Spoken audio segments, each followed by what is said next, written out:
अस्सलाम वालेकुम। दी डायल अकबर के प्लेटफॉर्म के साथ मैं हूं अब्दुल गनी। हाल ही में पाकिस्तान और सऊदी अरबिया के दरमियान होने वाले दिफाई मुआहदे की वजह से जहां मुस्लिम ममालिक के दरमियान खुशी की लहर दौड़ रही है, वहीं इसराइल और भारत इसको अपने मुखालिफ समझ रहे हैं। कुछ ममालिक पाकिस्तान और सऊदी अरबिया के दरमियान होने वाले इस दिफाई मुआहदे को नेटो ममालिक के दरमियान होने वाले मुआहदे के मुतरादिफ समझ रहे हैं। उनका कहना है कि पाकिस्तान और सऊदी अरबिया के दरमियान होने वाला मुआहदा नेटो ममालिक के दरमियान होने वाले मुआहदों के मुतरादिफ है। पाकिस्तान और सऊदी अरबिया के दरमियान होने वाले इस मुआहदे को नेटो मुआहदे के साथ क्यों नहीं किया जा रहा है, इसके लिए जरूरी है कि नेटो के मुआहदे को समझा जाए। नेटो का मुआहदा अमेरिका समेत 32 ममालिक के दरमियान है। इस मुआहदे के मुताबिक खास तौर पर शक 5 के मुताबिक अगर नेटो ममालिक में से किसी एक मुल्क पर कोई और मुल्क हमला करता है तो ये हमला नेटो के 32 ममालिक पर कंसीडर किया जाएगा और उसी तरह 32 ममालिक उस एक मुल्क को मुश्तरका जवाब देंगे। पाकिस्तान और सऊदी अरबिया के दरमियान होने वाले इस दिफाई मुआहदे में भी कमो पेशी इस तरह की नजर रखी जा रही है। इस मुआहदे में वाज़ेह तौर पर लिखा गया है कि अगर कोई मुल्क पाकिस्तान पर हमला करेगा तो वो सऊदी अरबिया पर कंसीडर किया जाएगा और दोनों ममालिक मुश्तरका तौर पर जवाब देंगे। अगर कोई भी मुल्क पाकिस्तान पर हमला करता है तो पाकिस्तान और सऊदी अरब मिलकर उस मुल्क को जवाब देंगे। बाखबर जुरा के मुताबिक पाकिस्तान और सऊदी अरबिया के दरमियान होने वाले इस दिफाई मुआहदे को और भी खलीजी ममालिक ज्वाइन करेंगे, क्योंकि वो मुल्क समझते हैं कि पाकिस्तान और सऊदी अरबिया के दरमियान होने वाला ये वायदा इंतहाई जरूरी है और वक्त की जरूरत भी है। लेकिन सबसे पहले इस सवाल को समझना जरूरी है कि पाकिस्तान को इस मुआहदे की क्या जरूरत पड़ी या सऊदी अरब जैसे अमीर तरीन मुल्क को इस मुआहदे की क्या जरूरत पड़ी है। इसके लिए पाकिस्तान और सऊदी अरबिया के दरमियान तारीखी मुआहदों पर नजर डालना इंतहाई जरूरी है। पाकिस्तान और सऊदी अरबिया के दरमियान 1969 से दिफाई मुआहदे चले आ रहे हैं। 1969 से पाकिस्तान एयरफोर्स के कमांडो सऊदी अरबिया के जहाज उड़ा रहे हैं और सऊदी हुदूद का दिफा कर रहे हैं। जहाँ पे एक शख्स ने इमाम मेहदी होने का दावा किया था और उसने मक्का मुकर्रमा पे हमला कर दिया था। उस वक्त पाकिस्तान ही था जिसने सऊदी अरबिया के हुदूद का तहफ़्फ़ुज़ किया था और पाकिस्तान ने दूसरे ममालिक से मिलकर उस खवारिज टोले को तबाह और बर्बाद कर दिया था और बहुत बड़ी खून रोजी के बाद उसने सऊदी अरबिया के हुदूद का तहफ़्फ़ुज़ करके और मक्का मुकर्रमा का तहफ़्फ़ुज़ बहाल कर लिया था।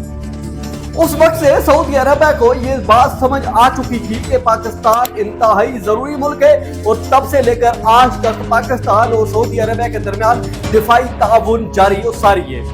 उसके बाद अगर 80 की दिहाई पे नजर डालें तो ईरान इराक जंग के दौरान भी इराक की जानिब से जब सऊदी अरब को कोई खतरा लाक हुआ तो 20,000 पाकिस्तानी दस्ते सऊदी अरब पहुंच गए थे। सऊदी अरब को तहफ़्फ़ुज़ की यकीन दहानी कराई थी।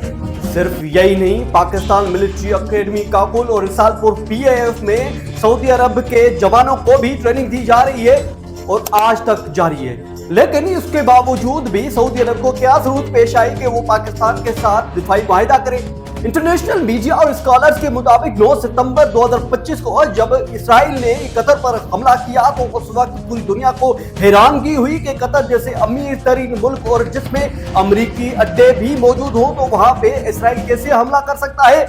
लिहाजा खलीजी ममालिक को इनसिक्योरिटी पेश आई और उन्होंने कहा कि वही अड्डे होने के बावजूद भी अगर इसराइल हमला कर सकता है तो इसराइल किसी मुल्क पर कुछ भी किसी तरह भी और कब भी हमला कर सकता है। इंटरनेशनल मीडिया और स्कॉलर्स के मुताबिक 9 सितंबर 2025 को जब इसराइल ने कतर पर हमला किया तो पूरी दुनिया को इस हमले ने इंतहाई परेशान कर दिया और खास तौर पर कतर जैसे मुल्क को भी परेशान कर दिया, क्योंकि कतर में अमेरिकी अड्डे भी मौजूद थे। सऊदी अरब ने यह महसूस किया कि जब कतर जैसा मुल्क जिसमें अमेरिकी हवाई अड्डे मौजूद है और इंतहाई अमीर तरीन मुल्क है, उसके बावजूद भी वो इसराइली हमले का खाज बनता है तो इसराइल सऊदी अरब पर किसी वक्त भी हमला कर सकता है। 9 सितंबर 2025 को जब कतर पे इसराइल ने हमला किया तो उस वक्त मुस्लिम ममालिक ने एक हंगामी इजलास और इस इजलास में मुकम्मल तौर पर ग्रेटर इसराइल की नफी और मजम्मत की गई। यहाँ पे यह वाज़ेह करना जरूरी है कि जिस तरह भारत का अखंड भारत बनाने का एक ख्वाब है, उसी तरह इसराइल का एक ग्रेटर इसराइल बनाने का भी एक प्लान है। मशरकी यूनिवर्सिटीज ने इस पर तहकीक भी की है और उनके मुताबिक इसराइल लबनान, मगरबी उर्दून, मशरकी सीरिया और कतर को मिलाकर एक ग्रेटर इसराइल बनाना चाहता है। तहकीक के मुताबिक इसराइल सऊदी अरब को भी अपना हिस्सा बनाकर ग्रेटर इसराइल बनाने के ख्वाब देख रहा है। यहाँ पे ये बात वाज़ेह है कि सऊदी अरब को इसराइल से खतरा है और इसी वजह से उसने पाकिस्तान जैसे एटमी मुल्क के साथ मुआहिदा कर लिया है। लेकिन सोचने की बात यह है कि पाकिस्तान को इस मुआहिदे से क्या मिलना है और पाकिस्तान इस मुआहिदे से क्या हासिल करना चाह रहा है। सीनियर तज्ज़ियाकारों का कहना है कि भारत 9 मई की शर्मिंदगी के बाद अब पाकिस्तान पर हमला करने की तैयारी कर रहा है और इस मुमकिन हमले को जवाब देने की तैयारी में पाकिस्तान ने सऊदी अरब के साथ मुआहिदा करके एक मुश्तरका लाएअमल जोड़ रखा है। इंटरनेशनल डिप्लोमेसी में भारत सऊदी अरब के साथ बहुत करीबी ताल्लुकात में रहा है और इसी वजह से अगर पाकिस्तान को सऊदी अरब की हिमायत रहेगी तो भारत को हमला करने की जुर्रत नहीं रहेगी और अगर कोई हमला करता है अगर भारत हमला करता है तो सऊदी अरब और पाकिस्तान मिलकर उस हमले का जवाब दे सकेंगे।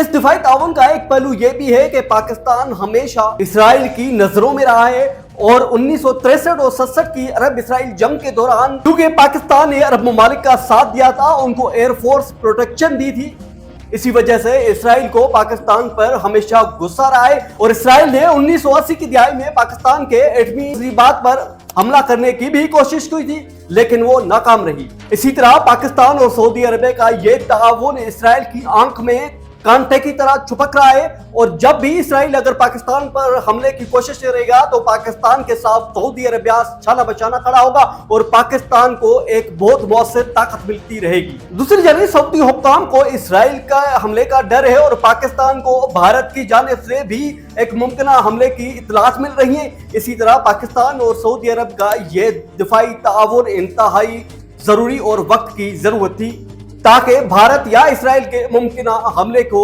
मुश्तरका तौर पर जवाब दिया जा सके।